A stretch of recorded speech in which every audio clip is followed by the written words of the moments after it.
Have you ever heard of a pro sports team that played for exactly one season and then just, poof, vanished? I'm not talking about relocating or renaming. I mean completely wiped off the map. Well, let's dive into the really strange and kind of sad story of the St. Louis Eagles. So here it is. This is the official logo of the St. Louis Eagles. And for just one single season, 1934-35, this logo represented a team in the National Hockey League. And then they were just gone. Not moved, not sold to a new city, erased. A true ghost franchise. Right? That's the big question here. How does that even happen?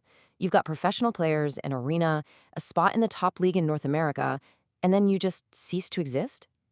The answer, it turns out, is this wild mix of past glory, terrible finances, and one single fatal mistake.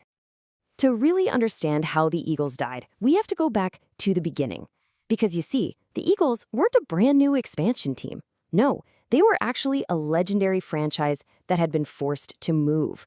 The original Ottawa Senators. And when I say legendary, I really mean it. These guys were founded way back in 1883. They were a charter member when the NHL was created in 1917. And in the league's first decade, they were a powerhouse, winning the Stanley Cup 4 times. They were basically the top dogs of the hockey world. So you just have this unbelievable contrast, right? On one hand, the Ottawa Senators, a founding NHL dynasty with a packed trophy case. And on the other, the St. Louis Eagles, a one-season wonder that finished dead last and then disappeared. And here's the craziest part. They were the exact same team. So what went wrong? How does a dynasty fall that hard, that fast? Well, it all boiled down to one huge problem that got way worse during the Great Depression. They were in the smallest city in the entire league. And folks, it wasn't even close. Just look at the scale of this problem. Back around 1931, Ottawa had a population of about 110,000 people. You know what the next smallest city was? Toronto. And it was 5 times bigger. The Senators were a small-town team trying to hang with giants like New York, Chicago, and Boston. It was just an impossible fight. The money problems were like a slow-motion train wreck. Get this, they lost $50,000 the same year they won the Stanley Cup in 1927. Think about that. They had to keep selling their best players just to pay the bills, which of course made the team worse. It got so bad, they actually had to shut down for a whole season. And when they came back, they were a total mess, finishing last 2 years in a row. And this number right here, this was the final nail in the coffin for Ottawa, a $60,000 loss over just 2 seasons. In the middle of the Great Depression, that was a hole they could never, ever climb out of. They had no other choice. They had to get out of town. So this move to St. Louis, it wasn't some brilliant business plan. It was a pure last-ditch Hail Mary gamble to save one of hockey's founding teams from going under completely. And you know, on paper, it probably looked like a pretty good bet. St. Louis was a huge market, way bigger than Ottawa. They renamed the team the Eagles, which was inspired by the Anheuser-Busch logo, and they really hoped this big American city would solve all their money problems. But they made one fatal error. And this is where the whole plan just completely fell apart.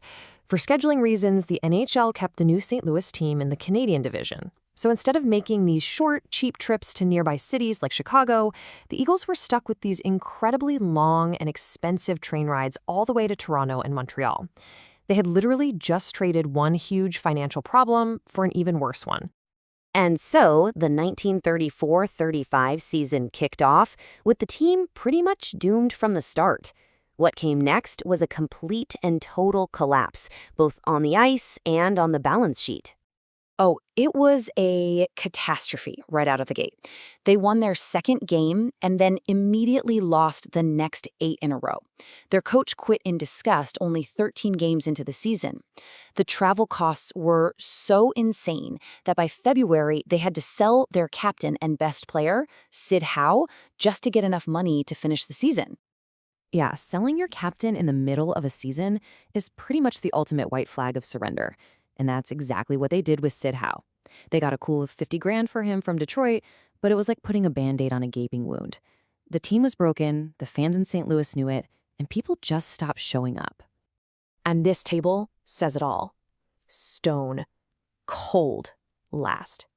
And not just last, I mean, they were miles behind everybody else. It was the third year in a row that the franchise finished with the worst record in the league. The big St. Louis gamble had failed in every single way imaginable.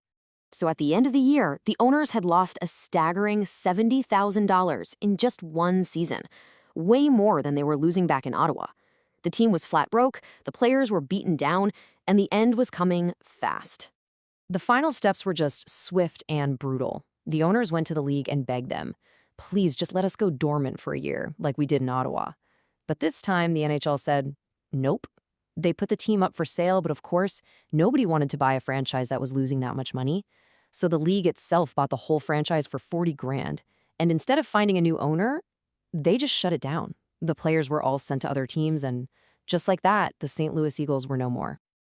All that's really left today are a few scattered artifacts, like this lonely jersey you can see in the Hockey Hall of Fame. It's a real, tangible reminder of a team that only existed for one fleeting season before it completely vanished into history. So what's the real legacy here? It's faint, for sure, but it's there. The whole disaster scared the NHL so much that the league wouldn't even think about putting a team in St. Louis again for another 32 years. And in the history books, the once mighty Senators and Eagles franchise holds this really unique, sad distinction.